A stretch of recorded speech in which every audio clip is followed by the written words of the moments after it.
আসলে পুরুষ কিসে আটকায়? মায়ায় আটকায় না, সৌন্দর্যে আটকায় না, ভালোবাসায় আটকায় না। পুরুষকে তুমি যতই ভালোবাসা বোঝাবা, পুরুষ ততই অন্য মেয়ের পিছনে ছুটবে। এটা তুমি বহু কিছু করেও আটকাইতে পারবা না। দিনের শেষে সে অন্য মেয়েরই হয়ে যাবে। পুরুষ এক নারীতে আসক্ত হয় না, পুরুষ 10 নারীতে আসক্ত। এক নারীতে না। তুমি যদি যে কোনো পুরুষকে বোঝাও তুমি তাকে অনেক ভালোবাসো, তখন সে পুরুষ অন্য নারীর পিছনে ছোটে। সে তোমার কাছে থাকবে না, থাকে না, কারণ পুরুষ সব বুঝে, ভালোবাসা বোঝে না। আমার মতে কাউকে খুব বেশি ভালোবাসা উচিত না। কাউকে যদি খুব বেশি ভালোবাসা হয়, তখন সে যদি কষ্ট দেয় তাহলে সেই কষ্টটা মেনে নেওয়া খুব কষ্টের। একটা সত্যি কথা কি জানেন?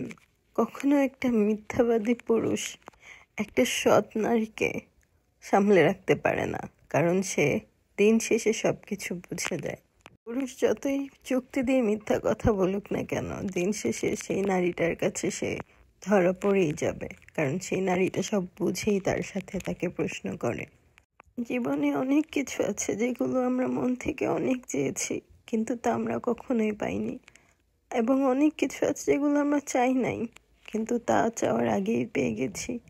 যে জিনিসগুলো চাওয়ার আগে পেয়েছি না, সেই জিনিসগুলোর মূল্য আমরা দিতে জানি না, যার জন্য একটা সময় যখন সেই জিনিসগুলো আমরা হারিয়ে ফেলি, তখন আমরা তার অভাব অনুভব করি। কিন্তু ওই সময়টা অভাব অনুভব করলেও ওই সময়টা আর পাওয়া সম্ভব হয় না, তা চাইলেও সম্ভব হয় না। সময় থাকতে সেই জিনিসটার মূল্য দেওয়া উচিত, সম্মান দেওয়া উচিত, কারণ সময় যখন চলে যাবে তখন হাজার কান্নাকাটি করলেও, হাজার চাইলেও সেটা ফিরে আর আসবে না।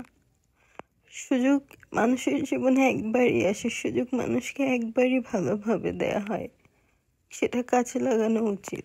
এই জন্যই বোধহয় বলে, পুরুষ যখন মন থেকে উঠে যায় তখন তার যত্নে করা ভালোবাসাও কাফন দিয়ে দেওয়া হয়। এটা না একদিনে হয় না। একজন পুরুষ যখন একটা নারীর ভালোবাসা বুঝতে পারে না, বারবার অপমান অবহেলিত করা হয়, বারবার তাকে বুঝিয়ে দেওয়া হয় যে তার জীবনে তার কোনো মূল্য নাই, তখনই একটা নারীর মন থেকে সেই পুরুষ একটা সময় উঠে যায়।